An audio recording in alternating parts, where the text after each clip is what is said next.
The people here, I don't know if it would be more immediate to sit around the table. It's up to you, feel free. So my name is Charles Small, and I'm the director of ISGAP, the Institute for the Study of Global Anti-Semitism and Policy.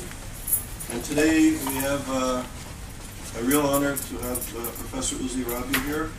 Uzi is going to speak about Iran, Israel, and the Arab world, new discourses in a changing environment.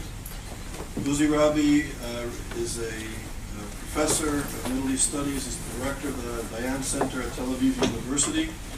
He recently published a book called International Intervention in Local Conflicts, Conflict Management, and Crisis Revolution since the Cold War. It was published by IP Taurus in 2010. Professor Rabi also published an article entitled A Political Culture and Foreign Policy Shaped by Moderate Religious Views, the Case of the Sultan of Oman, which was published and presented at a conference in Oman held at the University of Tübingen of Germany. In early September, he spoke at the University of Sao Paulo in Brazil and at a number of engagements in Argentina on issues of the Palestinian state imminent, is a Palestinian state imminent, perspectives and possible scenarios. These events were organized by the Tel Aviv University and host universities in South America. Professor Rabi also participated in international conferences throughout the world and recently gave an important paper on the Middle East between democracy and state failure, question mark. And the topic was focusing on Yemen as a failed state. Professor Rabi regularly appears on a number of national and international news outlets. He's a regular consultant for the media. His area of expertise includes modern history of states and societies in the Persian Gulf, state building in the Middle East in general, oil and politics in the Middle East, and the Iranian-Arab or Sunni Shiite relations in the region. He's really one of the foremost experts in the world on these issues, and it's really an honor that Uzi came all the way across from Israel to be here this evening. Thank you. Well, thanks a lot, Charles, and I'm really honored to be here, and it's my pleasure, of course. And what I would like to share with you is some of the thoughts, some of the insights we do have in Tel Aviv University in the center, the Moshe Dayan Center for Middle Eastern Studies. So let me just use this presentation.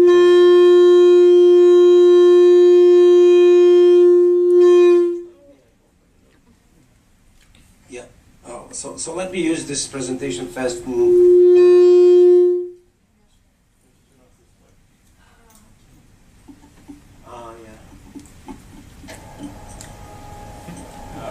What just happened? Oh God. How did I even do that? This is not going to happen when you're our age, because you're going to know how to do stuff like this.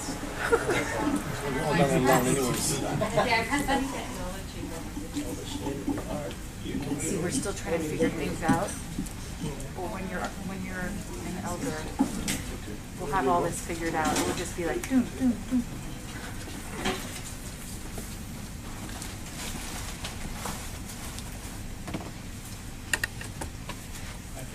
Somebody put it down below. Try to see if there's someone to help. Yeah. So. Yeah, I can. Maybe move back. See if that works. Okay, so. Yeah, it's the problem with the speakers. Okay. Okay, so what I'm trying to say is that, I mean, 3 years since the outbreak of what we call the Arab Spring, there is a tumultuous change in the Middle East.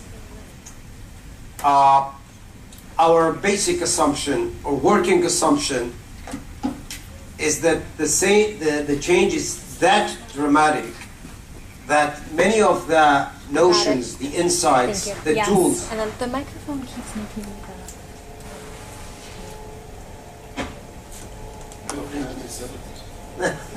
Expensive high tech.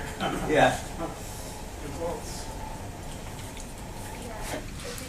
So what I'm trying to say is that many of the insights, the tools we used in the 20th century, to a large extent are not valid anymore. And what we are trying in front of the new circumstances is to create a new set of tools and insights with which to better analyze this region. One of the main things that we have to deal with while dealing with that new Middle East is what we call failed states.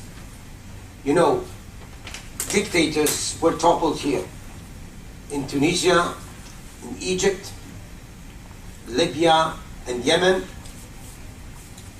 In some cases, the result was kind of a very legitimate political debate, as is the case in Tunisia and Egypt. But in other cases, when the community is comprised of different sects, minorities, religious types, the weakening or the downfall of the dictator created sort of a breakup, and the state that was created, let's say, in the aftermath of the First World War by the British or the French, and was from the beginning kind of a mosaic of sects and minorities, is being broken up to its components. If we can see the nowadays Syria, this is the state that formerly used to be known as Syria. Basically, there is no Syria today anymore. Why? Because Syria is being controlled by different forces. The regime, this is the red stuff. Yellow is the Kurds. Here we have Al-Qaeda activists that came to the fore. Druze and Alawites. Sunnis and Alawites. Just to make a long story short, what we have in Syria is not only a dictator which is struggling against the rebels, so to speak, as was the case in Egypt and Tunisia. Here, straight away after the outbreak of the riots, what we got is many actors, regional actors, picking up each one of them a client of their own in Syria, and turning Syria into kind of a hub of many orientations. Syria is being broken up to its components, or the components that were there before the state was created. So what we are trying to say here is that history comes to the fore. If you would like to do or to know what's going on in Syria, you have to be familiar with the components or the ingredients that were used in order to create Syria in the French Mandate 100 years ago. And that is typical or applicable to Iraq, Libya, Afghanistan, Lebanon, and the rule is quite clear. When a state is being broken up, it is becoming a bunch of power centers, and in a very fantastic way, each component strives back to its what we call pre-state construction. So it's sort of a game with history. And what we have here more often than not is the pre-state identities who come to the fore. Basically, when the West is dealing with the Middle East, more often than not, the United States, Europe, are using what we call the nationalistic scale. Tell me if you are a Syrian, Lebanese, Iraqi. We think that this is not the best definition or tool one should come up with in order to better understand the geopolitical game here. In order to be familiar with what's going on, you have to first differentiate between Sunnis and Shiites. Kurds, Druze, Maronites, Alawites. And these are identities that are being gleaned from times immemorial. Nationalistic ideas here were created by the British and the French in the aftermath of the First World War. Relatively speaking, historically speaking, this is a very, very young phenomenon. When we talk about Arabs, Persians, Turks, Sunnis, Shiites, Alawites, etc., we do talk about millennia. And in a very fascinating way, on top of this Arab Spring, internet, Facebook, Twittering, everything is right. But in the backdoor of this phenomenon, what came to the fore with the breakup of states, all these identities, primordial identities, scientifically put, that are dictating the rhythm nowadays. So what we have, just to sum up this, what I just said till now, failed states. Syria is just a case to the point. If you go to Yemen, Iraq, Lebanon, Afghanistan, Libya, the state is being broken up, and what counts is the power centers that are similar to what we had before the state was created. We don't have time to go and to just delve into that in too many details, but basically this is what we have here. So here again, these are the boundaries of Syria. Here is Iraq. Here is Jordan. Of course, Lebanon.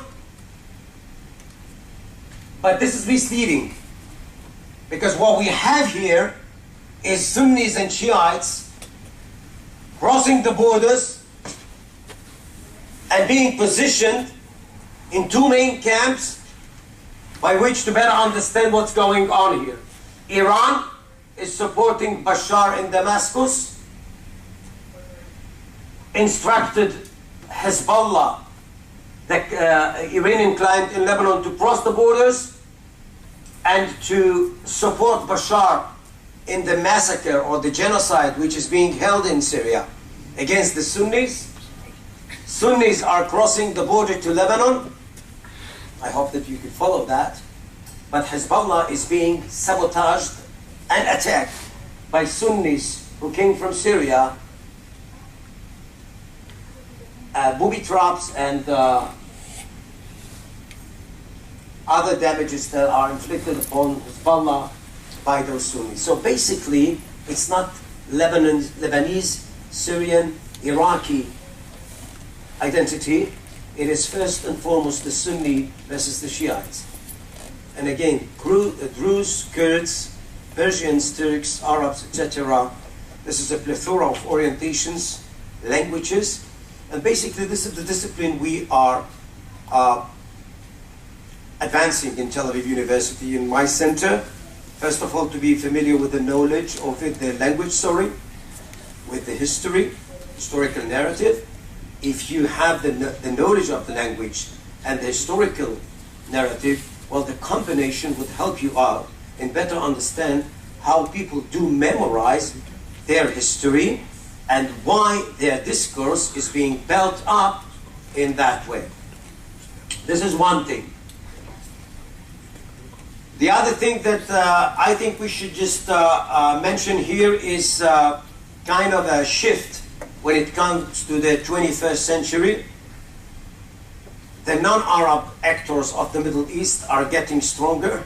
We are talking about Iran, a Persian state, and Turkey, a Turkish state, at the expense of weak Arab states. So we have a shift, regionally speaking, and of course Turkey and Iran are becoming hegemons in the Middle East, and in every equation, in every geopolitical set, those two are very influential. Of course, Iran has power in states like Syria and Lebanon, in Iraq, and Turkey also have its, let us say, presence when it comes to the north of Iraq, here, and of course in some other places like northeast Syria, etc. What I'm trying to say is that, again, states are being broken in most parts of the region. Nation state as a main notion by which to better understand maps or geopolitical maps is not there as the main frame of reference when it comes to the Middle East. And it is becoming misleading to use the map of the Middle East as is. What we are suggesting in our center is what we call the alternative map, the other map of the Middle East. And this is why we do try, actually, to read the map in line with what we call primordial identities or pre-state identities.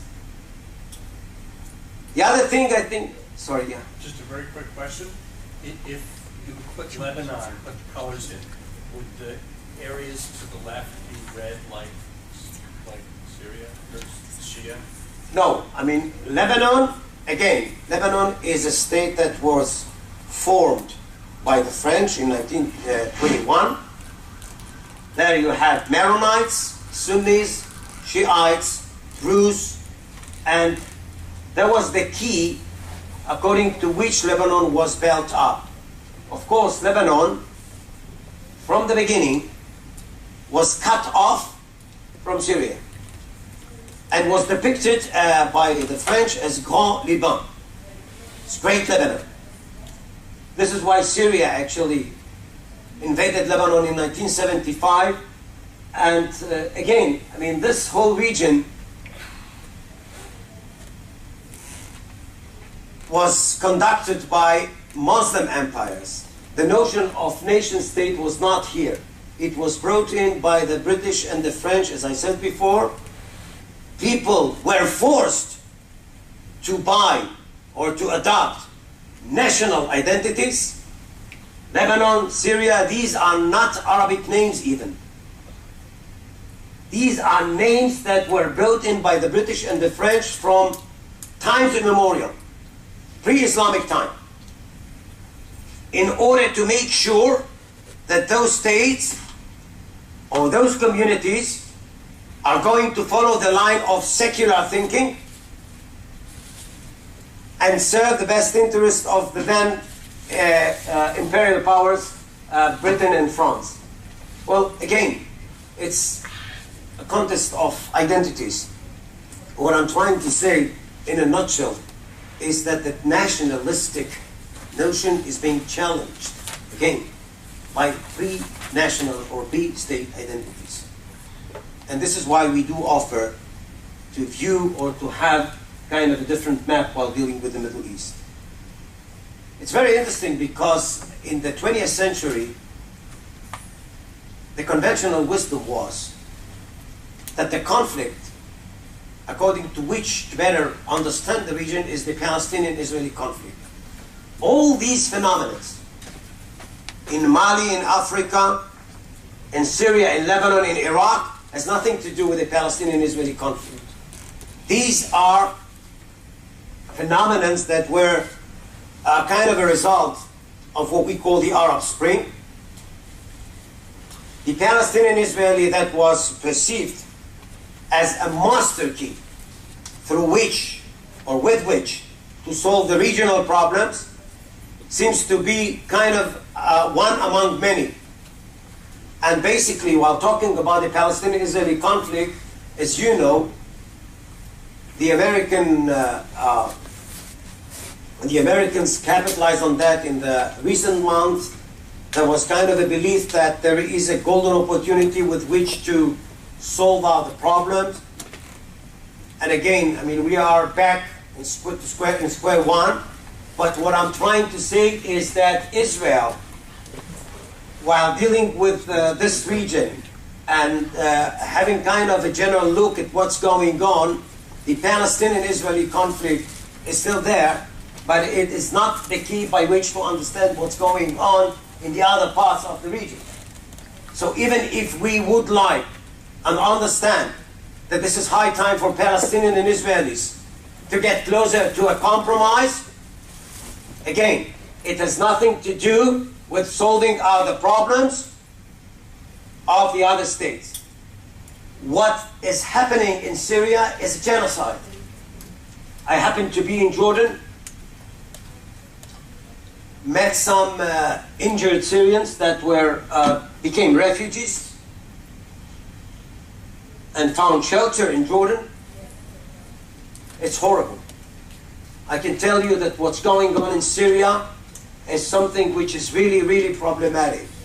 I'm using Syria in order to, in this short presentation, to bring in some of the things that are very typical to this changing Middle East, or to describe what I call the changing environment.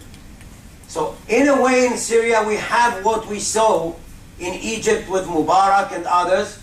We have Bashar al-Assad in Damascus versus the rebels. But again, this is only the ground floor. If you would like to have the other dimension, so again what I said before, Sunni versus Shiites, boundaries are being smashed, and the whole region, this is the Fertile Crescent, Iraq, Syria, Lebanon, is being characterized by what we call pre-state identities. The third level is Syria becoming not only the regional engine, but also kind of a hub for global competition. In sharp contrast to what we had in Libya, for example, when it came to Syria,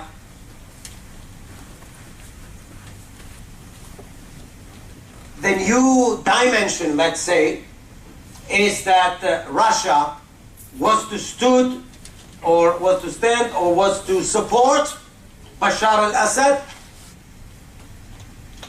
The Americans had to realize that Syria is becoming a source for what we call superpowers competition.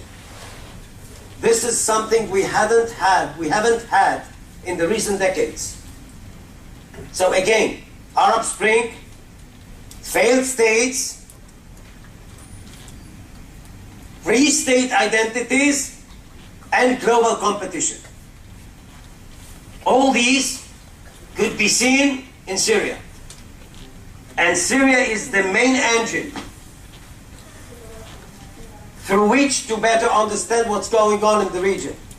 And negative spillovers can be seen in Lebanon, 1 million Syrian refugees, 1 million Syrian refugees in Jordan, in Iraq, 200,000, and in Turkey, 150.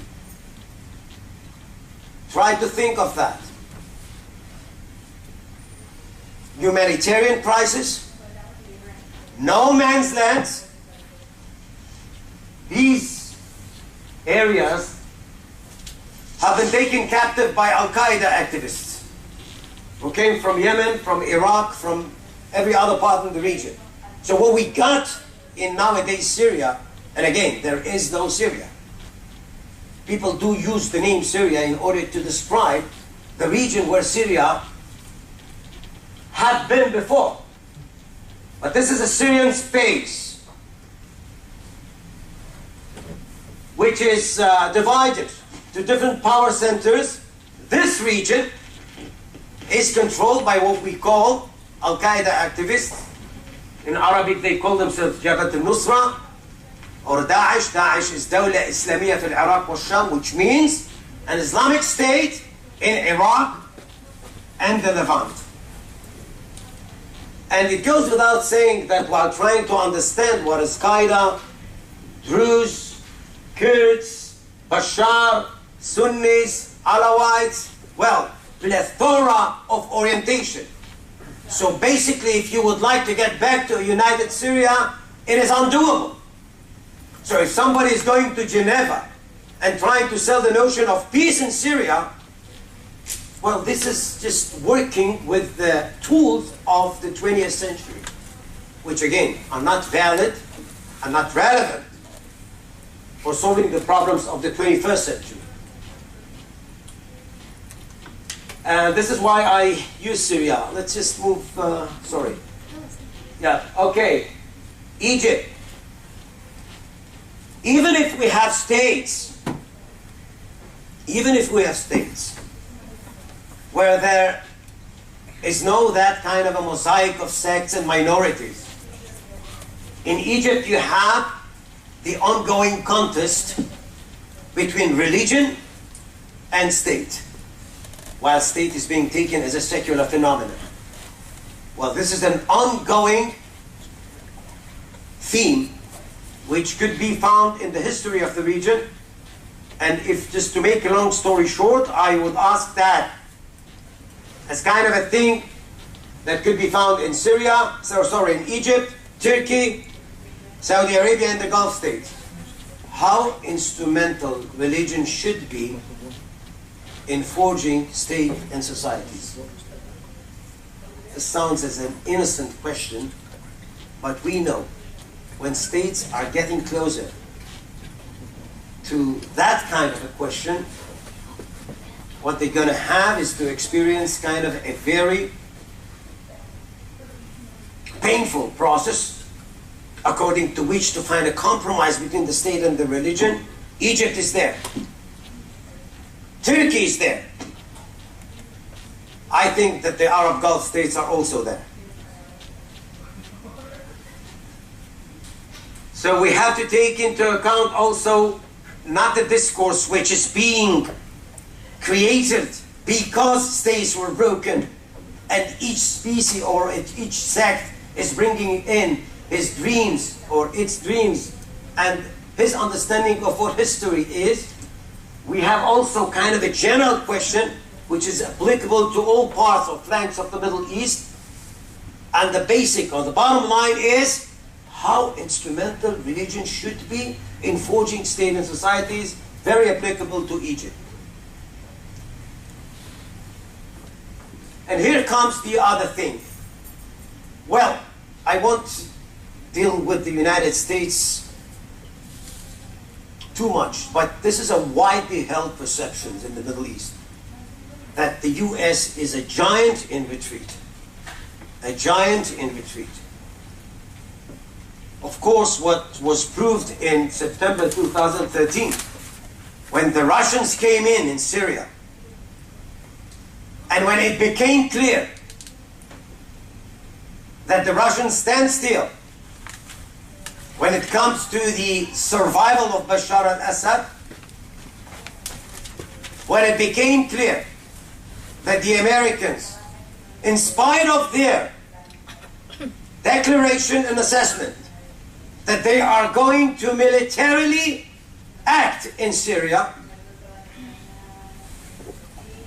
when this whole saga was ended up in what we call a retreat, that was a signal which was internalized, so to speak, by many radical states and movements in the region who were very, very eager to capitalize on what I call American weakness and the vacuum that was left behind. Well, the United States has its own reasons. Of course, actually, we do understand that there is kind of a trauma that was gleaned from Iraq and Afghanistan. There are other reasons. I don't want to delve into too many details about that, but when it comes to the regional players here, mainly Iran, Hezbollah, even Al-Qaeda, and others, extremists, they interpreted what happened here, and they interpreted the US performance as a sign of weakness. And in the Middle East, when there is a vacuum, it is being filled in by states and movements that from the beginning thought of themselves as superior. Now, I mentioned here states like Syria, like Lebanon, Iraq.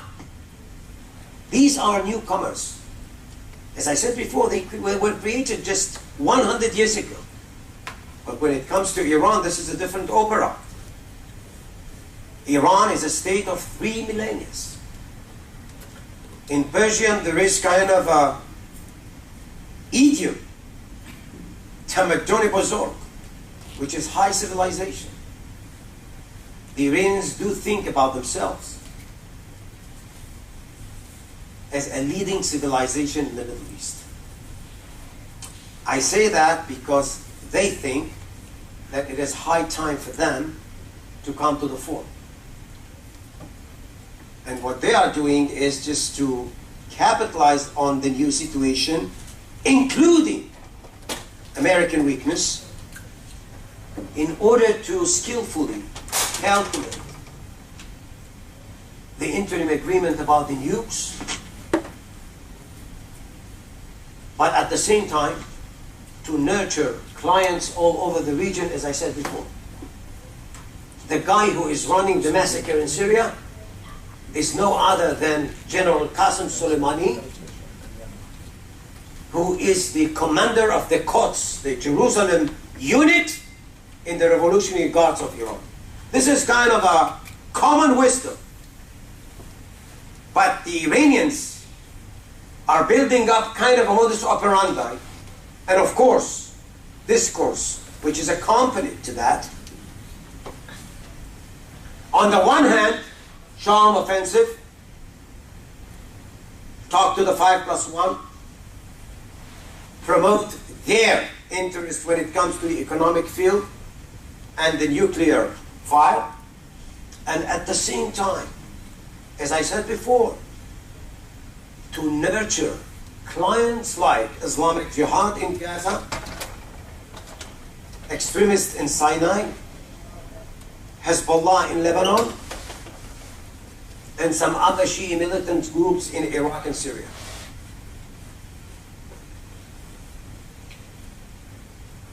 And they are able to do that because they also capitalize on the new situation in the Middle East. And I think that we are in a very, what I call, changing environment. Just try to imagine that each player, including Israel, has to refoster or recalculate his strategy in line or in accordance with the changing circumstances, and Israel included. Just like the recent week or a week ago, those two different wings of the Palestinian reality, Fatah or PLO in the West Bank, and the Hamas in Gaza. By the way, here again, you have kind of an example of how a would-be state, if at all, Palestine, is something that Palestinians are debating about in terms of what comes first, state or secularism. This is what Abu Mazen or Mahmoud Abbas is preaching for, or religionism, which is what Hamas is preaching for. So the notion is, if I would have a Palestine in the future, what sort of Palestine I would like to have? A secular Palestine or an Islamic Palestine? And this is the result, could be seen in the breach between West Bank and Gaza. West Bank is being ruled by the secularists. Gaza is being ruled by the religionists.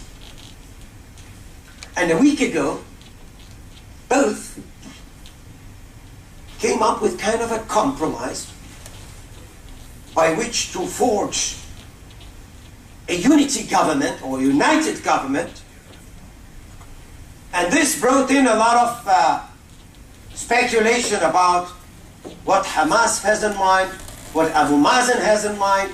I would use that in order to provide you with an idea of how players in this region are recalculating their strategy.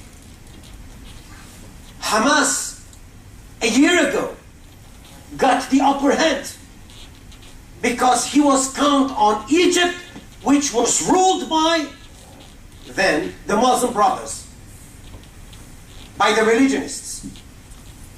And Hamas in Gaza thought that if Morsi, if you remember the name, President Morsi in Egypt, is coming to the fore, and Egypt is ruled by religionists, it goes without saying that he could be benefited from that.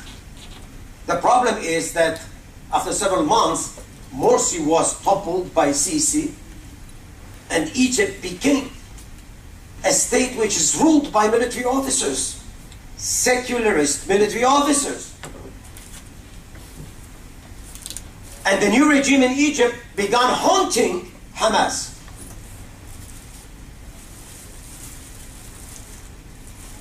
To make a long story short, economic predicament. The Hamas found himself on siege because he hasn't got what I call patron. Iran was not there anymore. Egypt was not there. So even an extremist movement like Hamas found itself in kind of a situation where a compromise is needed for the time being. And this compromise that was suggested by or offered by the people of Mahmoud Abbas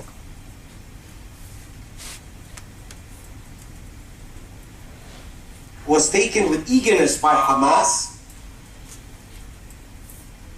in order to, let us say, better his position in a changing environment.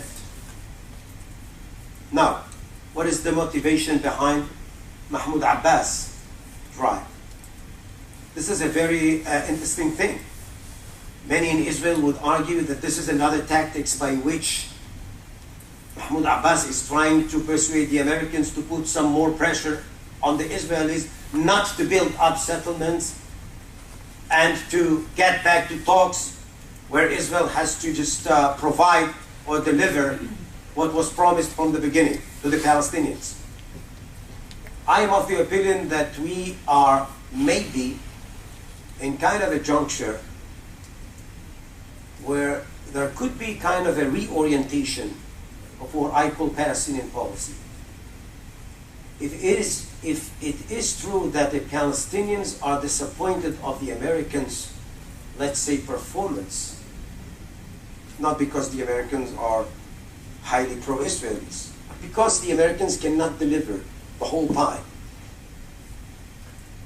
I think that Mahmoud Abbas and maybe Palestinians are considering changing the orientation away from the United States and towards the EU, the European Union. This could be an introduction to a campaign according to which the Palestinians are going to get, in the end of the day, free and independent Palestine by using legal international mechanisms and approaching the UN. It goes without saying that it would be much more effective for the Palestinians and for Abu Mazen or Mahmoud Abbas if he would come up with one voice in different words, if he would come up with a united Palestinian people, and he could declare that he is the leader of a united Palestinian people. Something he was accused of, or something he was challenged by. I mean, this argument that if we are going to have an agreement with you and you sit in the West Bank, who could guarantee us that this would be acceptable by the Hamas also? And if Hamas are going to win you over in an election campaign in half a year from now on, again, who could guarantee that the agreement that was concluded here is going to be acceptable by them. Now, very sophisticated. Abu Mazen is bringing Hamas in, declaring that Palestine is united behind him, starting the whole legal and international public relation campaign, and heading toward the UN in order to achieve an independent Palestine. This is a challenge Israel should know how to deal with. The 21st century is bringing in many challenges that could not be solved by mere military power. Israel finds itself in kind of a way where power should be used in kind of a very sophisticated and calculated way. You can't work with the hammer, just a scalpel. I mean, you have to be very careful and delicate.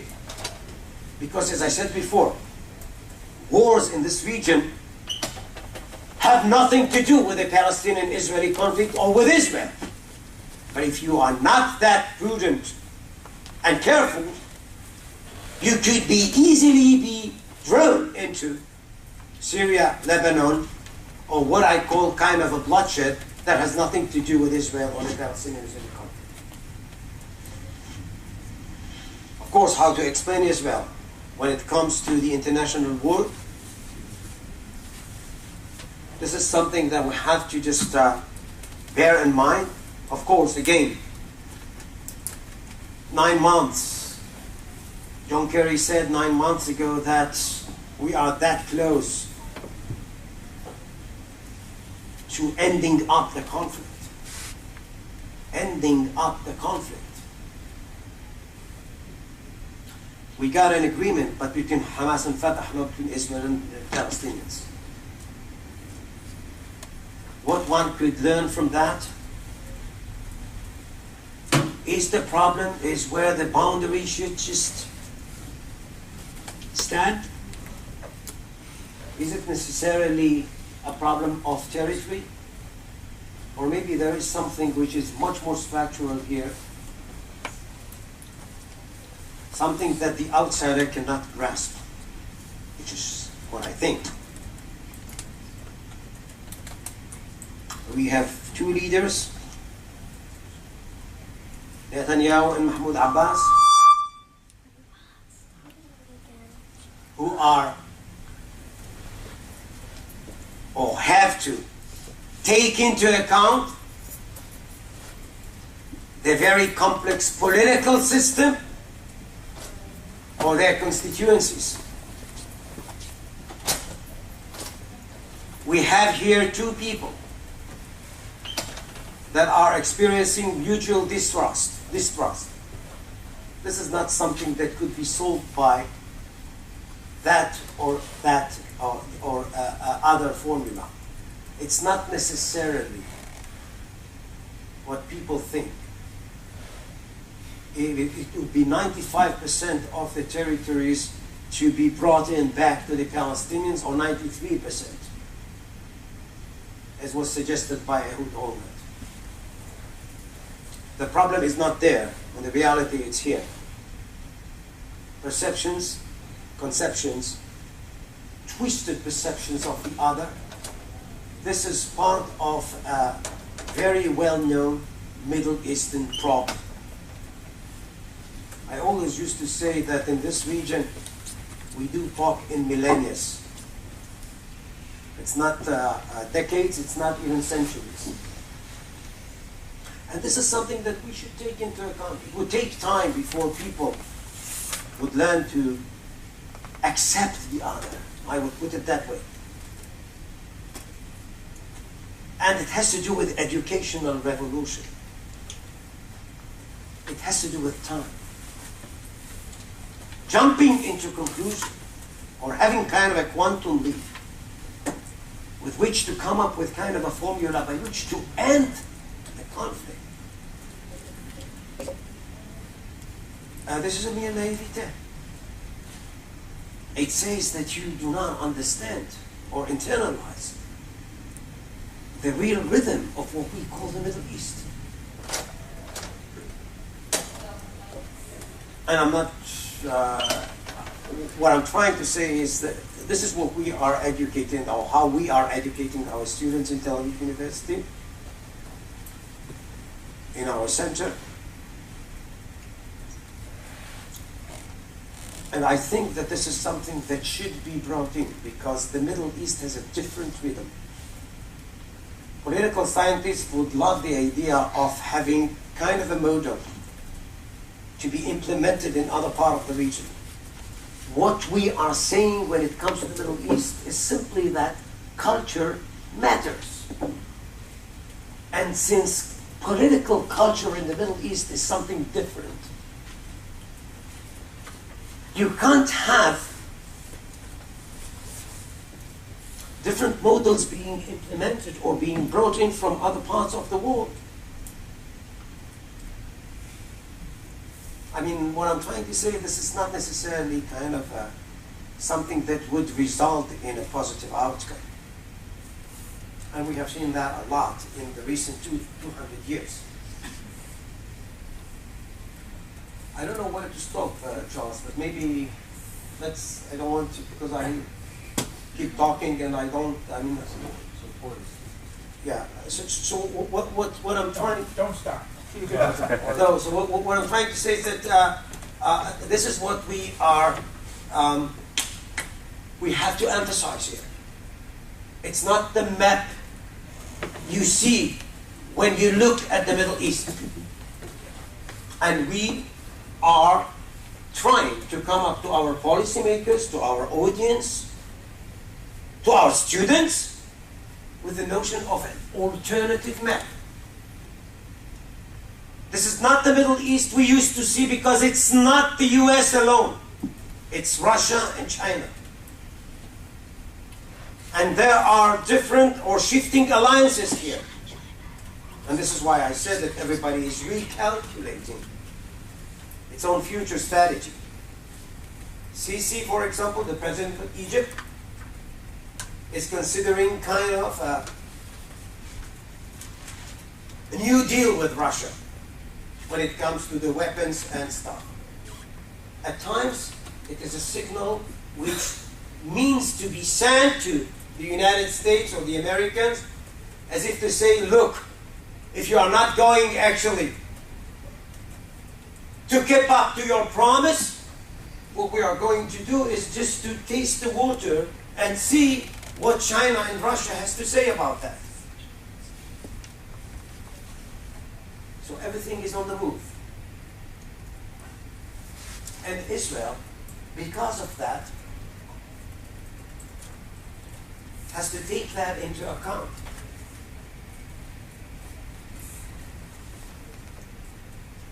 There is no kind of a solid system with which to understand what's going on, as was the case in the 20th century.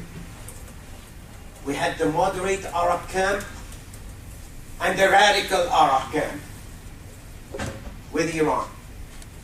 What we have now is bits and pieces. And in most cases, we don't have states, just power centers. This enables some sophisticated players like Iran to come up with double standards policy and indirectly threat on the 5+1 that if they are going to talk about Syria and Iraq, it would hamper negotiations. And this is exactly what Iran is doing. And since the West is eager to have a progress when it comes to negotiations with Iran, they turn a blind eye to what's going on in Iraq, Syria, Lebanon, etc. And then they're going to pay a heavy price with the negative spillover effect in Jordan, Lebanon, Turkey, Iraq, and other states.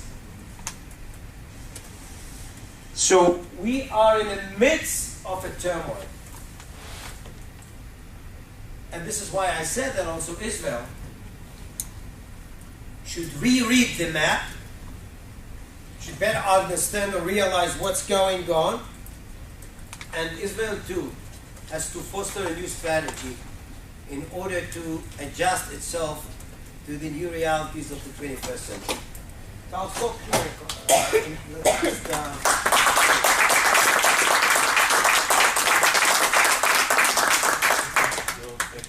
Yeah, sure. Please. Yes, hi. Obviously Hamas is considered a terrorist organization. Sorry? Can you just speak up, please? Hamas is considered a terrorist organization by both the U.S. and the European Union. While obviously the concern is that this new unity agreement would lead to more of a radicalization of the moderates in the West Bank, do you think there's at all a possibility that by talking more, Abbas might actually be able to convince the Hamas agents to secularize more and be more moderate so they don't get stigmatized so much? Well, I think that this is the wishful thinking that the West is, the United States, for example, reached at a certain stage to talk to the moderate wings of the Taliban in Afghanistan. This is the same thing, almost. I do not think that Hamas can change its attitude in accordance with what you said, because if this is what we're going to have, there would be no Hamas. What Hamas is proud of, what he is selling while trying to talk to his constituency, is that in sharp contrast to Abu Mazen or Fatah, we do not recognize the state of Israel. I'm not talking about the state of Israel as the state of the Jewish people, which is something else. But Hamas has a charter. And if you read the charter, the first sentences would be, okay, let me just quote it in kind of a way that would be very, very, okay, here is it. Palestine is not a matter of territory. Palestine is a matter of belief. That is the point of departure. So the conflict is not a matter of materialistic notion. It's not a territory. It's a matter of belief. And here comes the other part of the chart. Palestine is a state that is being stretched from River Jordan to the Mediterranean. And there is no whatsoever possibility for other entity to be there. So basically, now, there would be people, a lot of people in Israel, and they say that loud and clear, that PLO once also did not recognize Israel. But it has changed with the passage of time. So let's talk to the Hamas. I'm not against talking with the Hamas. We do talk to Hamas. And we have kind of a full-scale cooperation with Hamas. But when it comes to importing cement and some other stuff and crossings and daily issues, but it goes without saying that when it comes to the Hamas as kind of a ideological movement, and in this region ideology talks, it is the main thing in my opinion. They cannot get that far as you suggested, because they would, I would say, just leave behind the main tenets with which actually they formed Hamas. They can't do that. They can't do that, in my opinion. So basically there could be an ad hoc alliance between Fatah and Hamas, and there would be, because both of them are going to be benefited from that. But at a certain stage, the breach will be there between both parts of the Palestinian entity. To follow up from this question very briefly. Yep. Ephraim Halevi was here a few weeks ago in Colombia, wrote an op-ed yesterday saying that now's the opportunity to strike Hamas because they don't have, as you were saying in your presentation, they don't have any patrons. Nobody's supporting them now. Yeah, but and he's saying I know. He said that it's a golden opportunity to topple Hamas in Gaza. Who said that? Ephraim Halevi. You know, Charles, I'm not sure that this is what I would recommend Israel to do, because I don't think Israel should interfere in Palestinian politics. And even actually Netanyahu's response, if Hamas is in, I'm out. I'm not sure that this is the main thing or the best thing one could do when it comes to that, because if Hamas is in, let Hamas say that he accepts the notion of two states, two peoples. Let Hamas say that he accepts the notion of the right of Israel to exist. So basically just deliver the responsibility to the other side. You have to be very, very smart and sophisticated in that kind of a game. You know, I know what he said, but I'm not of the opinion that Israel should do that. Here's a question. Sorry.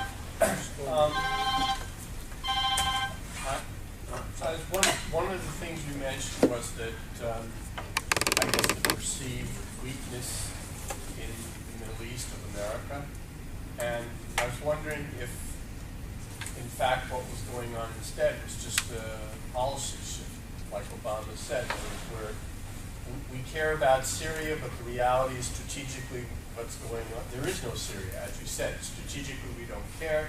We're pivoting to China, and working on creating relationships with Asia, etc. And actually, Israel is doing that also. Trade with China has gone up. Israel should do that. I mean, with all respect, Israel should talk to China and to Russia, because this is the new king. So everyone's doing it, though. Yeah. It's not a question. But and also, just I think Obama tried to intervene in Syria, but couldn't, just because the American people and Congress wouldn't go along. Okay, so here's the thing. This is America's calculation. This is Obama administration's calculation. And again, I'm not going to judge the Americans on that. But if you ask me, what would be the result when it comes to the mind of Middle Eastern players? It is that a lot of vacuum was left behind. It is the old bark, no bite. By the way, this is a slogan that you can find in the Iranian press day by day. Haven't we told you that? And here's the thing. When the Americans saying that all options are on the table for Middle Eastern players, it is clear that all options are there, excluding the military one. And that's the rule of the game.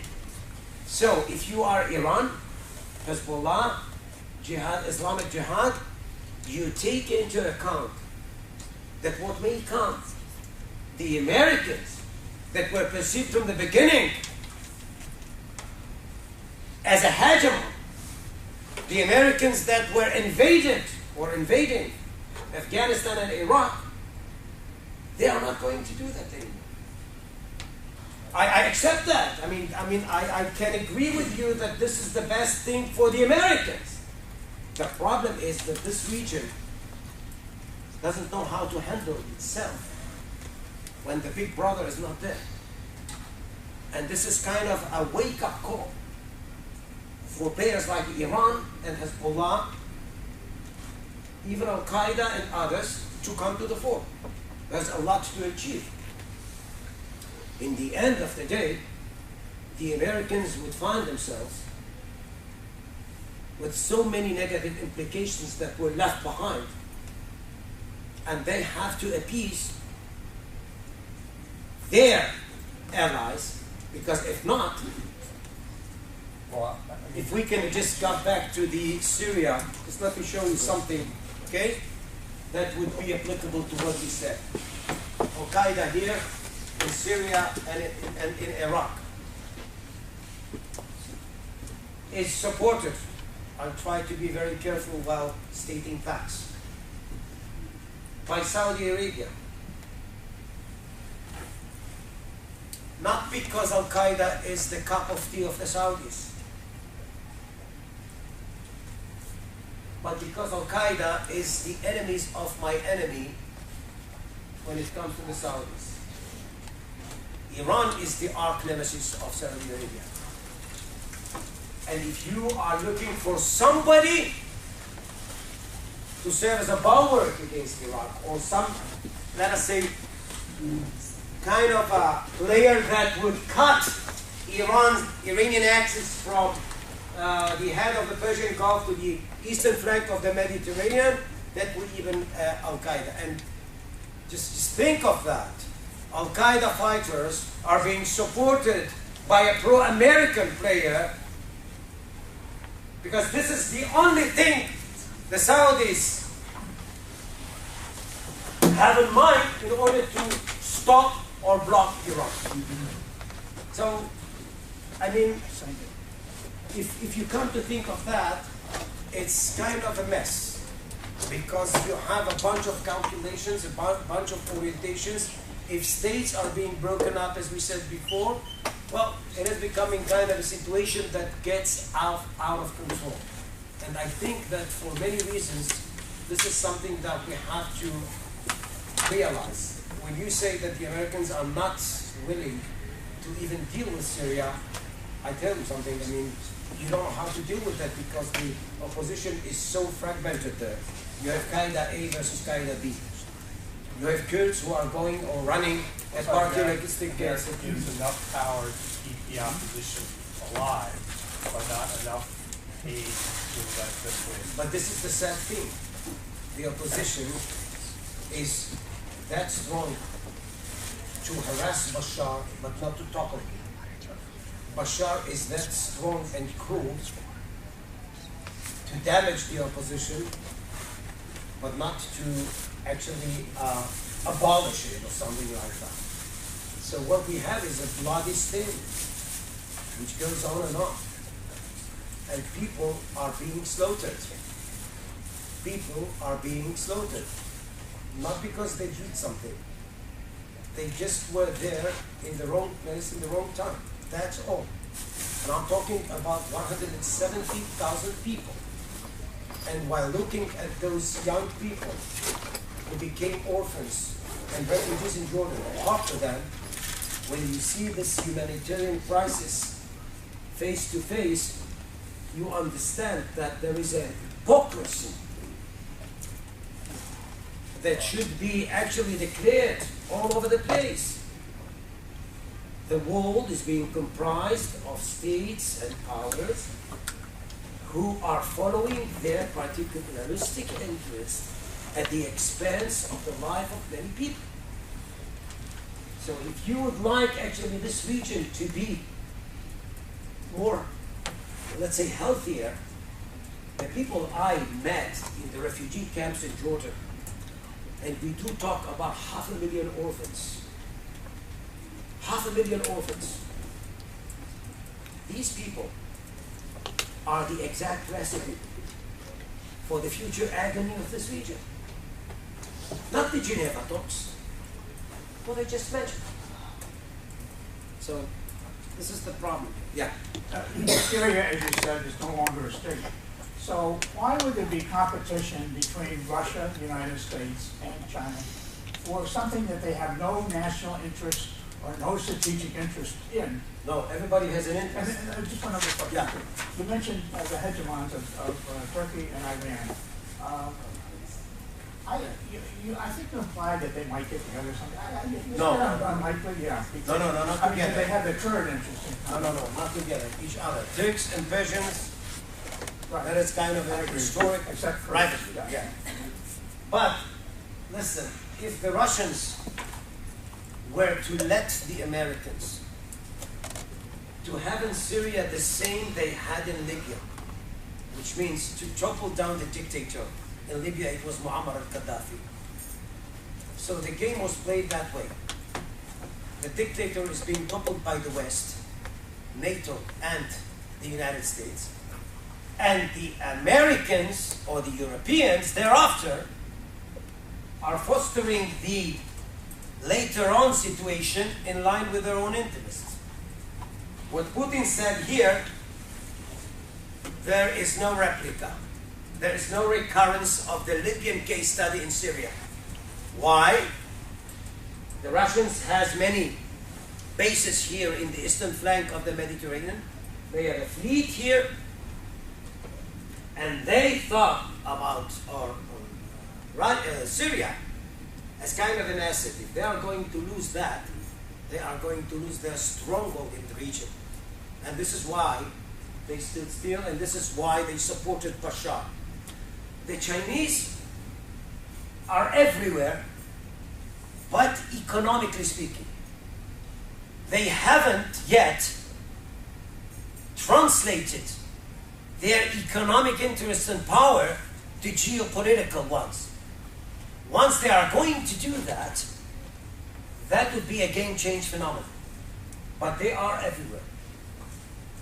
So this is something that makes you think of the Middle East when it comes to the superpowers. Let's say that you, just to be on the safe side, let's say that we have here kind of a change of the guard. It's not the Americans are out, but they are weaker. And the power they lost was filled or was capped, was absorbed, let's say, by the Russians, Chinese, and some regional powers like Iran. This is my thesis. So again, you have a different distribution of SPs. Following up on a point that you made at the beginning of the presentation and was part of the last question, what role, if any, is Turkey playing in all of this, or what potential role could it be playing in the future? Well, Turkey, this guy Erdogan came to power 10 years ago. He thought of himself as a new emperor. He tried to turn Turkey into kind of a hegemon, regional Middle Eastern hegemon. They failed. But Erdogan, first of all, came up with kind of a, relatively speaking, successful or flourishing economy. He has an opposition from within, but as you see, or as you saw in the last municipal elections, Erdogan is what we call, I don't know if you put it in English that way, I say in Hebrew, chaya politik, is a political animal. He is not educated, this guy. He knows no languages, only Turkish. But he knows how to persuade people, his own people. And when it comes to the D-Day election, he delivers. Turkey is a state in shifting gears. This is a state that changed the whole notion of secularism that was built up by Atatürk, the great founder of modern Turkey. This Turkey of Erdogan and his party is trying to build up a different formula where religion is much more influential and instrumental in forging the state and a society. It's not easy, but what Erdogan is doing is a quiet revolution with which to turn Turkey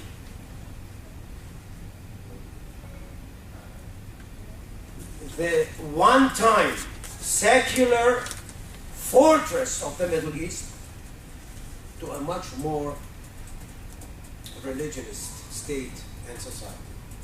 And he is doing well. He is doing well. And again, Turkey is not that.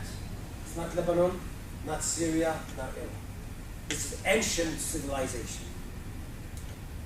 And try to think of Turkey and Iran looking not only at that side of the region, the Arab fold, but at Central Asia too. And these are the sentinels of the Middle East, north and east. And each one of them is striving for hegemony. So basically, there is a concealed competition between Turkey and Iran. And at a certain stage, there are many bones of contention here. But for the time being, Turkey is trying to recuperate from what happened with the corruption saga of Erdogan, the opposition of Gezi Park, if you remember, I'm pretty sure that Turkey is a giant when it comes to Middle Eastern politics. If not now, it would be there in the 21st century. Stands there in the north, holding on all those rivers that do provide water to Iraq, to Syria. They have this huge appetite to become leaders of the region. They are very proud. It is similar to Iran, but in a different way. Yes, please. Your colleague, talks about a larger than two-state solution. Is this disintegration in Syria, the possible rising of Kurds perhaps in Syria and in Turkey and in those contiguous areas, are there opportunities to encourage a greater number of smaller canton-like independent areas? The Barghouti. When you talk about I talk about Syria? Barghouti, I talk about Jafari, I talk about those tribal entities that with encouragement and funding might create Well, I semi-independent. yeah, I don't think there is another solution. Only federations. Only federations. If you would like to solve all the problems of Syria, it would be federations for the Kurds. By the way, they declared their autonomy already. You have Druze, you have Alawites, etc. If you come to think of that, you should take into account the voices of history in this region. This is what I say. I mean, these borders are a joke. Yeah. But when it comes to Israel and the Palestinians, But you have the same thing among the Palestinians. You have four main tribes. yeah, but this is a very tiny territory. Still, you have four opportunities to be four presidents or four chieftains, and to have four cabinets. You get jobs for everybody. Yeah, but this is, here's where actually you have a problem. Because this notion of states to two people is very acceptable by most Israelis and Palestinians. The problem, how to implement that. And what Oslo actually offered or suggested is the two-state solution. One of which should be Palestine for the Palestinians. What would be the other? What would be the other? The other should be Israel. But Israel should stand firm. Stand firm in its claim and demand that this state should be defined as the state of the Jewish people and its other citizens. I am against the notion of Jewish state because this sounds as a rabbinical state or a halakha state, which is not what we are trying to get. But Israel, in my opinion, and there are many who argue against that in Israel too, I think that if Abu Mazen says loud and clear, we want, allowed Israel to become the state of the Jewish people, and the Arab League follows suit, I mean, saying that kind of a no to that thing. You know, I mean, I've been here 3 weeks ago, and I was asked by some congressmen why Israel should insist on this state of the Jewish people. I think that when Abu Mazen says that, many Israelis realize that the whole notion of the end of the conflict is not well taken and understood by the Palestinians. And let me be here very frank and straightforward. The deal is pretty clear. If I'm going to give you 67, you're going to give in return 48. See what I mean? Mm-hmm. The 67 line is the border. But I'm going to give it to you only if you're going to declare that there is no right of return to Israel proper, and that Israel is the state of the Jewish people and its other citizens. In my opinion, this should be a precondition being set by Israel. And this would be a vivid indication that the other side is understanding that this is the state of the Jewish people and the other citizens. Among them Palestinians.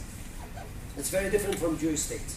And I don't think we should actually use this Jewish state term. The state of the Jewish people and its other citizens. And the Palestinians should accept that. Otherwise, many Israelis rightly would argue that what the Palestinians are doing is what we call the stages strategy. Give me 67, then we'll deal about 48. And this is not acceptable anymore. So if you would like end, this is end. If you do not talk or mean business, we can't get closer to a... Yeah. Can I just have a quick follow-up? What do you say to the basic Islamic, to those who would use the claim of the Islamic willingness to say X in order to get finally to Y, which would be the well, I mean, this is again the Hamas question or Islamic Jihad. These people, the Islamists, are taking what we call Israel as part and parcel of Islamic property. And when this is your point of departure, we have nothing to deal about. And again, you have to ask yourself what this conflict is about. If it is territory, secular people could sit together and get half and half, 70-30, 40-60, etc. If it is a religionist one, or a cultural one, well, this is a different game. Because more often than not, those people are coming up with the ultimate goal, according to which there is no way we're going to divide or we're going to just share the same territory. It's either you or me, and that's the problem. And this is why I say it has to do with the way you define the conflict. Yes. My Arabic is not very good, but there's a term in the ideology of Islam about taqiyya, which means that you can state something. Concealment, yeah. Concealment. And it's that you can basically, in order to further the purposes of Islam, you can lie to your enemy and declare whatever they want you to declare in order to further Islam, and then you can go back on it. But you can do that even if you are a secular guy. Don't have to be religious. No, but they have no qualms about it whatsoever. And even if they declared that they recognize the state of Israel, by the way, this is what Hamas is. By the way, this is what Hamas is arguing. That even if we are going to become part and parcel of a government that would sit there in the West Bank and would talk indirectly to Israel, Mahmoud Abbas, this is part of what they call hudna. This is not to say that we do recognize the right of Israel to exist. Hudna is a meantime ceasefire. It's something like taqiyya from the other side. But again, actually, it's, it's written there. There is a charter which is hailed by Ismail Haniyeh, by the leaders of the Hamas, day by day. So if they write in their manifestation, Israel has no right to exist. So why won't this would be the first condition for them to become an international player or a part of this unity government? Why the wall, instead of depicting them as a terrorist organization? But for that matter, if you are going to become part and parcel of the Palestinian politics, why won't you omit this sentence that says loud and clear, Israel has no right to exist? And when you see that nobody even mentions that, you understand. We are back to this hypocrisy, and it is not only taqiyya or hudna. Israel has to be strong, very prudent, because what we are dealing here is with the future survival of Israel. And if we are going actually to show or to be that naive in order to forget what I just mentioned, Israel is going to pay a heavy price for that. This would even cause its demolition. I mean, this would be, kind of a recipe for its destruction in the future. You have to remember, Israel is 6-7 million people. We are enveloped by 600 million people, Muslims mainly. This is not something which is going to be changed in the coming decades or centuries even.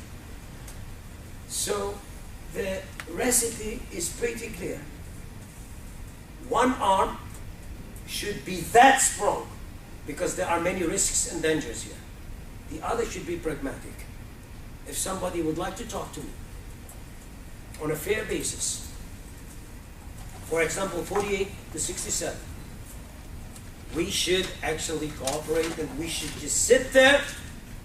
If there is somebody who could deliver, we have to be that pragmatic and wise in order to conclude a deal.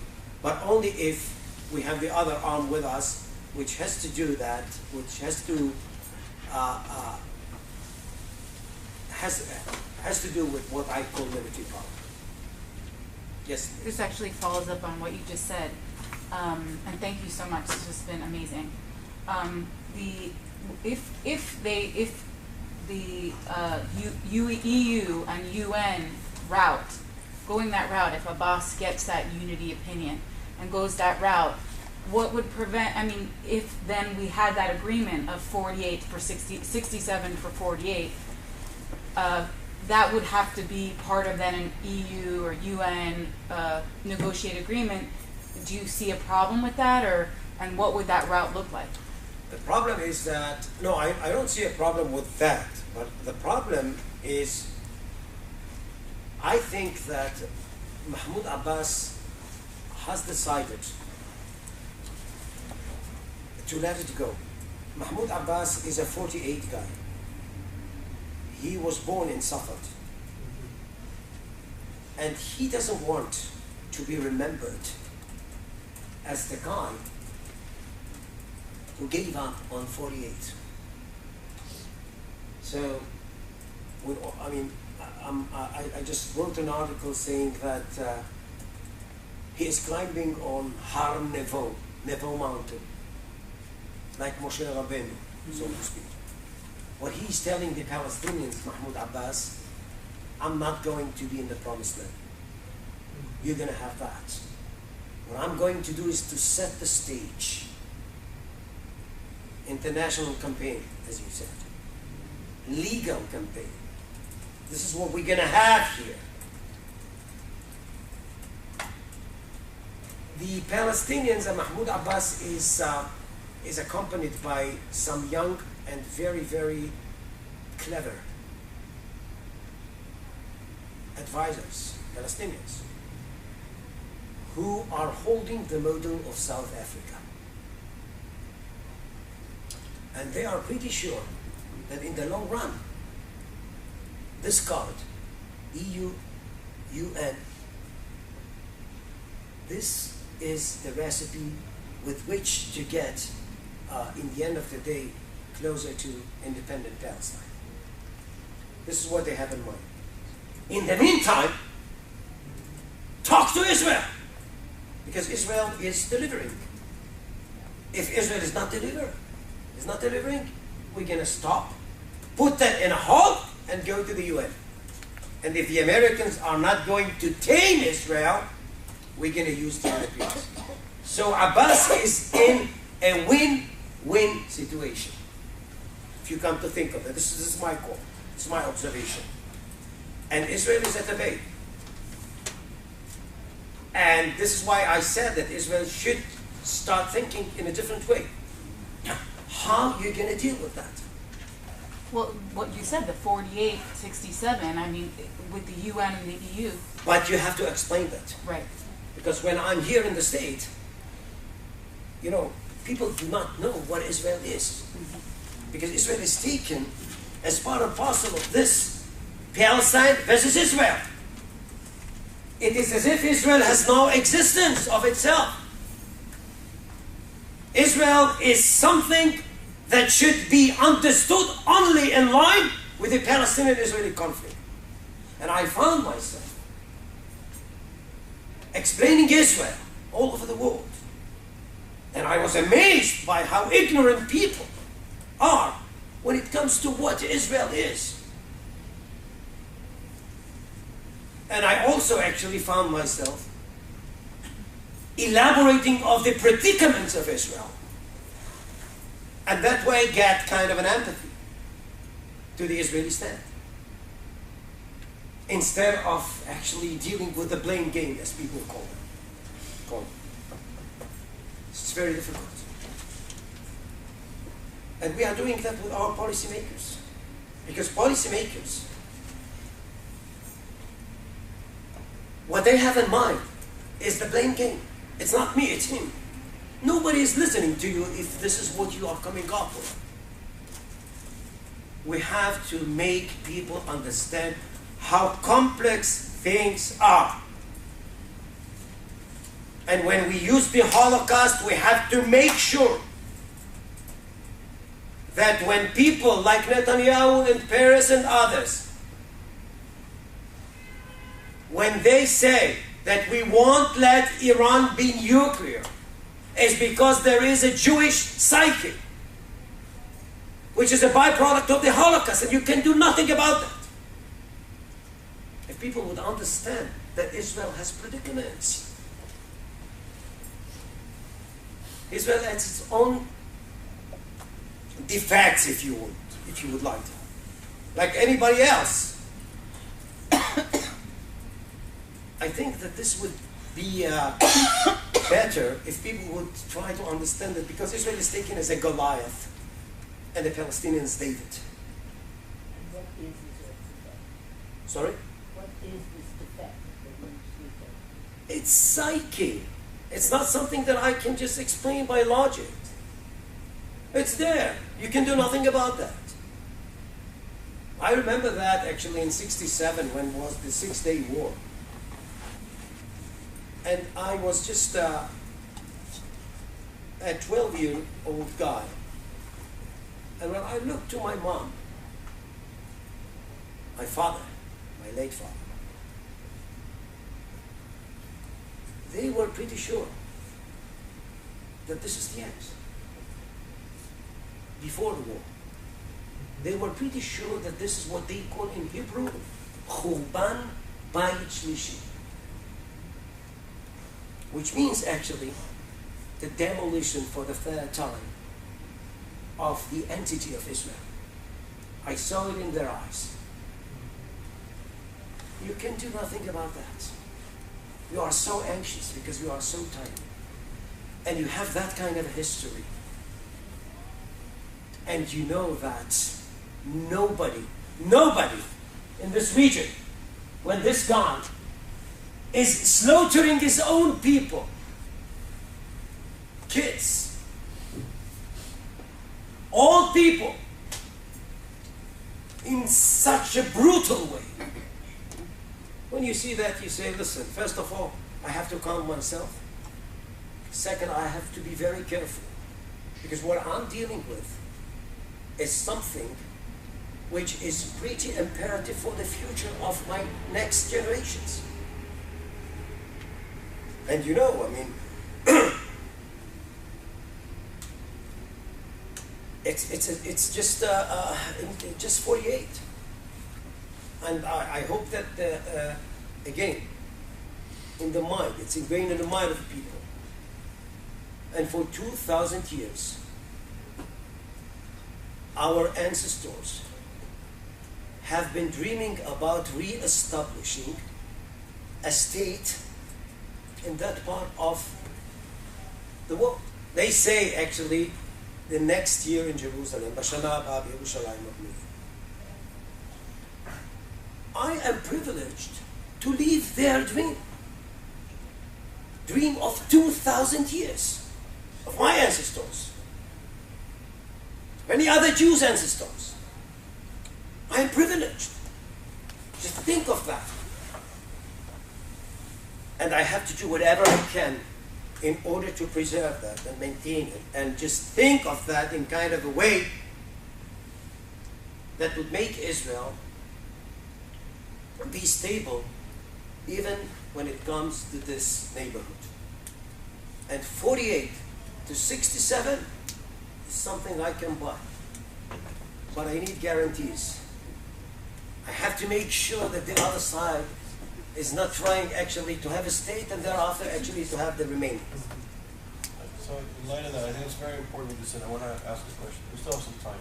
Yeah. We have till 8:30. Yeah, so we have about 15 more minutes. So I want to follow up on, I think, your very important comment. And we were speaking earlier too. For the Jewish people, for Israel to exist in our lifetime is really, it's a miracle, an extraordinary thing. And we just celebrated Passover, which is a celebration for the Jewish people of being in Jerusalem. And I spoke last night about how Jews from all over the world are coming to Israel. And Israel, as an example, sent military. I landed in Entebbe and have connections with bringing Ethiopian Jews to Canada that were stuck in Sudan. When the Israeli military sent their air force, their carriers, to bring back Ethiopians to Israel, despite the problems which exist in Israeli society, they do, the country erupted in celebration because this was a fulfillment of a Jewish belief that the Jews would come back to Israel from the four corners of the world. So something extraordinary. And we have to be strong, we have to be rooted in our culture. My question is, I find in the United States, the level of cultural assimilation, even in the political sphere, the notion that, for example, that Jerusalem could be anywhere. Jerusalem could be in Los Angeles, Chicago, could even be in the White House. When in Jewish culture, we're clear, to be free as a Jew, according to Jewish culture, you have to fulfill certain obligations spiritually. You have to be in Israel, in Jerusalem, the physical land of Israel. This is Jewish people and culture. In the American political system, we seem to some extent forget that, or put it on a back burner, on the one hand. And on the other hand, your presentation to me is like, it's a rude awakening. It's a rude awakening because the New York Times and the intellectuals at Columbia University see the Middle East in such simplistic forms, and the whole Palestinian-Israeli peace process is still perceived as the key, the magic, and the golden key to bring the end of jihadism and peace, and everything will be fine if only the Israelis are changed. And to me, that's rooted in anti-Semitism. And I'm choosing my words carefully as a scholar. The Jews were the ones who had to change when the world viewed the dominant way of seeing reality is through the lens of religion and Christianity. The Jews were the wrong religion, and they had to be transformed to save the world. When people were viewing reality through the lens of race and ethnicity and nationalism and national identity, the Jewish race was poisoning the white race and nation, and they had to be eliminated to protect the white race and the white nation. Today, people actually believe here that if only the Israelis would change, that the world would be saved. And it's extraordinary to me. We don't see 170,000 people. It's not an issue. The problem is Netanyahu. not that slaughter that's going on here. We don't speak about Iran anymore. Iran is building a nuclear weapon. It's the Jewish lobby's problem, and we had. But Charles, you can see how sophisticated the Iranians are. Yeah. This was part of the whole problem. Not only to launder the nuclear program, not only to recuperate economically speaking. What the Iranians did is sort of, I would say, a diplomatic revolution by which to shift the attention to the other side of the region. And don't talk about Syria and Iraq, where the Iranians are very, very influential. I think that Israel should be that clever, because it's a different ball game. It's not the 20th century, and this is why I say we have to have a new set of tools. Some of them tools of diplomacy, some of them military, and so on. And I agree with you. The simplistic notions of what the Middle East is. This is actually my discipline. This is how we are educating our students in Tel Aviv University. And in terms of the Middle Eastern studies, we are, I won't say the best, even if it's true, because it's not. Yeah. But I mean, we are the greatest. I mean, we have many students. We have even policymakers in our in some of the programs. What we are trying to do is, first of all, to say, beware. If you are coming up with simplistic notions in this region, you're going to get, in the end of the day, a bad luck. In order to better understand what's going on here, first of all, you have to have a picture of the mosaic of sects, of movements, history, narratives. And if you combine all these, you're going to have, I think, a formula that would help you out to better understand what's going on, even if you don't know what actually comes next, but what's going on nowadays.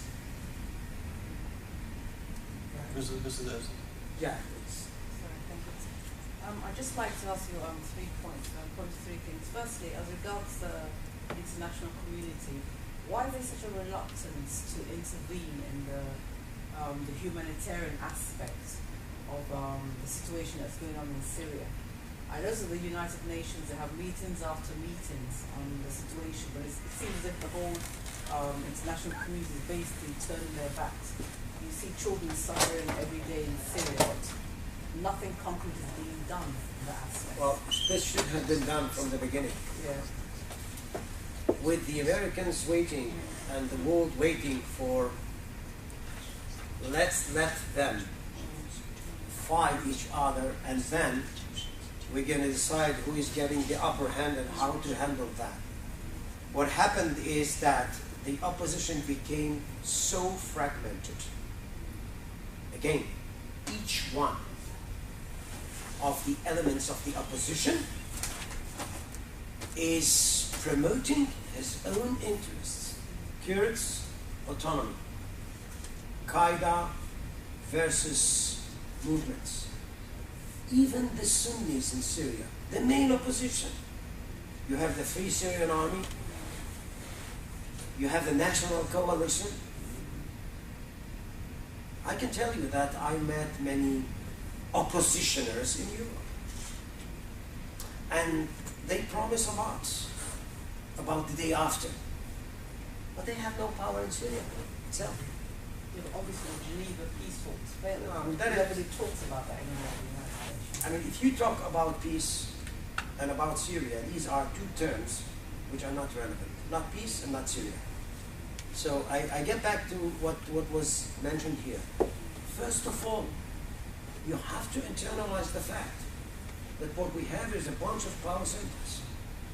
So if at all, what you have to think is sort of a federation. Listen, this state, can you go to, and just for kind of a concluding note, can you go to the map of Iraq? I mean, there was, yeah, yes. Have a look at what's going on in Iraq. There were elections yesterday in Iraq. But look at Iraq. If you don't know where it is, I don't know. I mean, yeah. should be here. Syria. Yeah, here is Iraq. Great. Great. Iraq. This is a de facto Kurdish state. De facto. The United Nations do not recognize this, but de facto Kurdish state. Now, Kurds are, I mean, their language is Kurdish, not Arabic. They are part of Iraq, but basically they have own dealings with Turkey out there, because almost half of the oil of Iraq will be found here. This is Shiite Iraq. Remember that Saddam, the Sunni guy, was toppled. Well, the Americans thought then that if 60% of the population of Iraq are Shiite, it would be logic to have a Shiite prime minister. The guy is Maliki. He is there, but he has, let's say, some good working relations with Iran.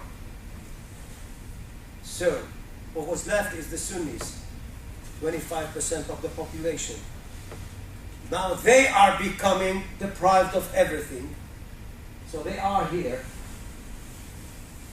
And here is Syria. Okay?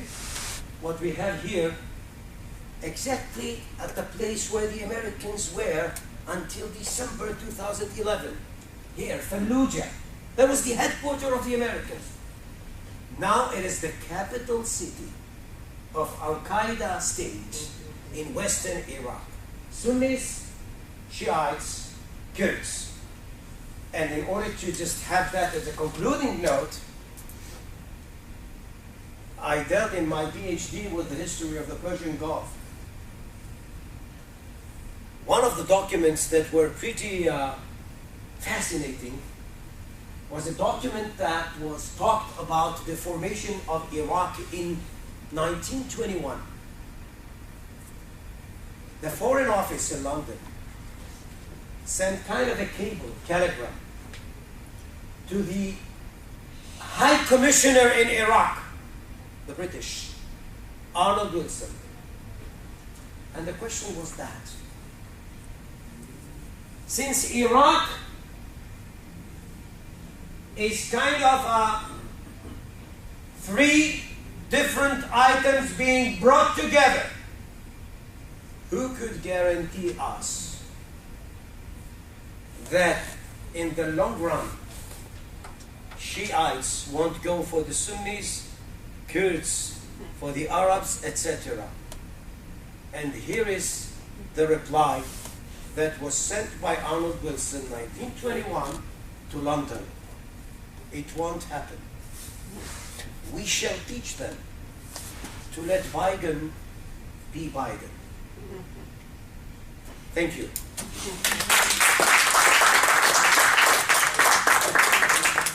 Thank you very much for an amazing analysis and presentation. Yeah, so. Yeah, I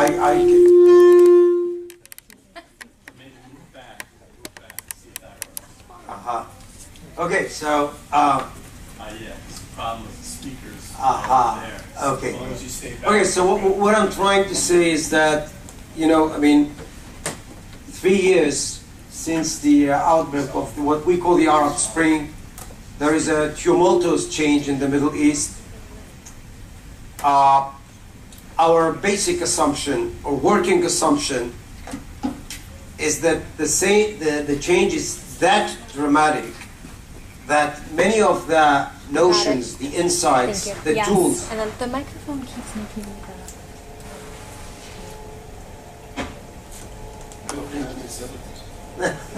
Expensive high tech. Yeah.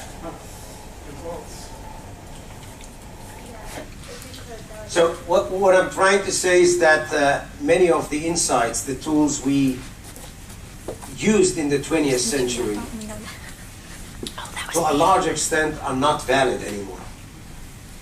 And what we are trying, in front of the new circumstances, is to create a new set of tools and insights with which to better analyze this region. One of the main things that we have to deal with while dealing with that new Middle East is what we call failed states. You know, dictators were toppled here in Tunisia, in Egypt, Libya, and Yemen. In some cases, the result was kind of a very legitimate political debate, as is the case in Tunisia and Egypt. But in other cases, when the community is comprised of different sects, minorities, religious types, the weakening or the downfall of the dictator created sort of a breakup, and the state that was created, let's say, in the aftermath of the First World War by the British or the French, and was from the beginning kind of a mosaic of sects and minorities, is being broken up to its components. If we can see the nowadays Syria, this is the state that formerly used to be known as Syria. Basically, there is no Syria today anymore. Why? Because Syria is being controlled by different forces. The regime, this is the red stuff. Yellow is the Kurds. Here we have Al-Qaeda activists that came to the fore. Druze and Alawites. Sunnis and Alawites. Just to make a long story short, what we have in Syria is not only a dictator which is struggling against the rebels, so to speak, as was the case in Egypt and Tunisia. Here, straight away after the outbreak of the riots, what we got is many actors, regional actors, picking up each one of them a client of their own in Syria, and turning Syria into kind of a hub of many orientations. Syria is being broken up to its components, or the components that were there before the instructed Hezbollah, the Iranian client in Lebanon, to cross the borders and to support Bashar in the massacre or the genocide which is being held in Syria against the Sunnis. Sunnis are crossing the border to Lebanon. I hope that you can follow that. But Hezbollah is being sabotaged and attacked by Sunnis who came from Syria, booby traps and other damages that are inflicted upon Hezbollah by those Sunnis. So basically, it's not Lebanese, Syrian, Iraqi identity. It is first and foremost the Sunni versus the Shiites.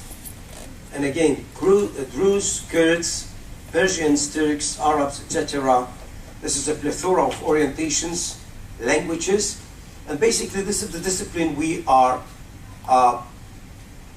advancing in Tel Aviv University in my center. First of all, to be familiar with the knowledge of it, the language, with the history, historical narrative.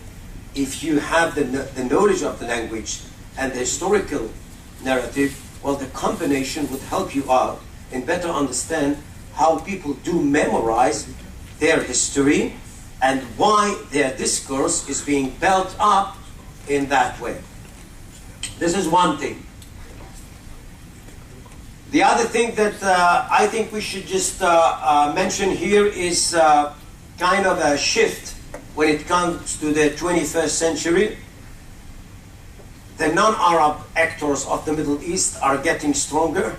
We are talking about Iran, a Persian state, and Turkey, a Turkish state, at the expense of weak Arab states. So we have a shift, regionally speaking, and of course Turkey and Iran are becoming hegemons in the Middle East, And in every equation, in every geopolitical set, those two are very influential. Of course, Iran has power in states like Syria and Lebanon, in Iraq, and Turkey also have its, let us say, presence when it comes to the north of Iraq, here, and of course in some other places like northeast Syria, etc. What I'm trying to say is that, again, states are being broken in most parts of the region. Nation state as a main notion by which to better understand maps or geopolitical maps is not there as the main frame of reference when it comes to the Middle East. And it is becoming misleading to use the map of the Middle East as is. What we are suggesting in our center is what we call the alternative map, the other map of the Middle East. And this is why we do try, actually, to read the map in line with what we call primordial identities or pre-state identities. The other thing I think, sorry, yeah. Just a very quick question. If you put Lebanon, put the colors in, would the areas to the left be red like Syria or Shia? No, I mean, Lebanon, again, Lebanon is a state that was formed by the French in 1921. There you have Maronites, Sunnis, Shiites, Druze, and that was the key according to which Lebanon was better. The people here, I don't know if they'll be more immediate to sit around the table. It's up to you, feel free. So my name is Charles Small, and I'm the director of ISGAP, the Institute for the Study of Global Anti-Semitism and Policy. And today we have a real honor to have Professor Uzi Rabi here. Uzi is going to speak about Iran, Israel, and the Arab world, new discourses in a changing environment. Uzi Rabi is a professor of Middle East Studies. He's the director of the Dayan Center at Tel Aviv University.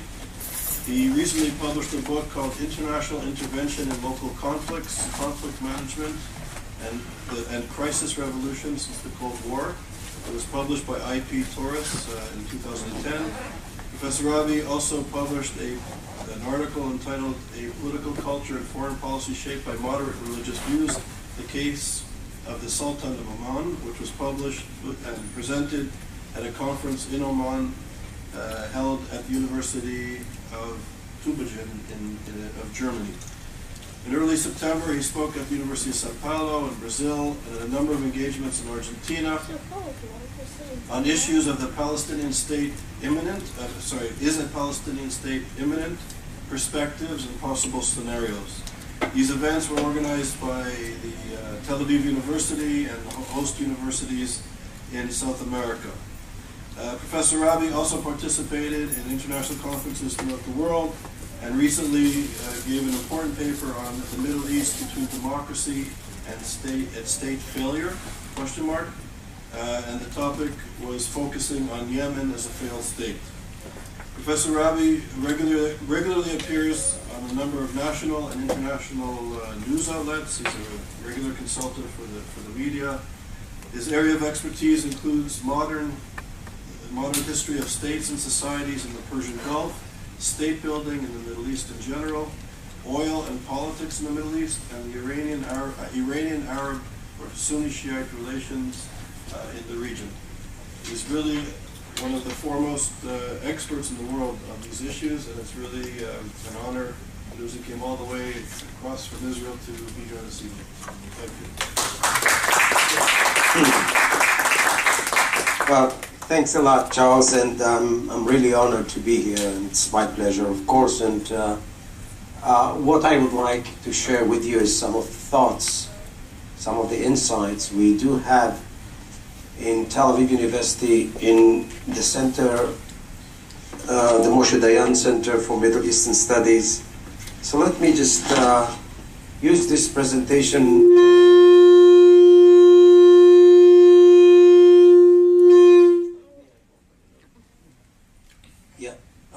So let me use this presentation first. What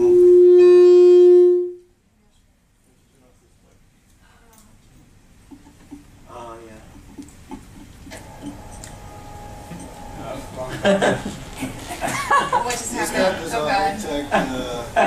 How did I even do that? Cutting edge of technology.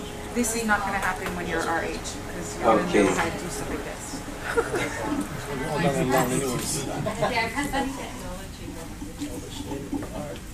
See, we're still trying to figure things out. But when you're an elder, we'll have all this figured out. It will just be like, boom, boom, boom.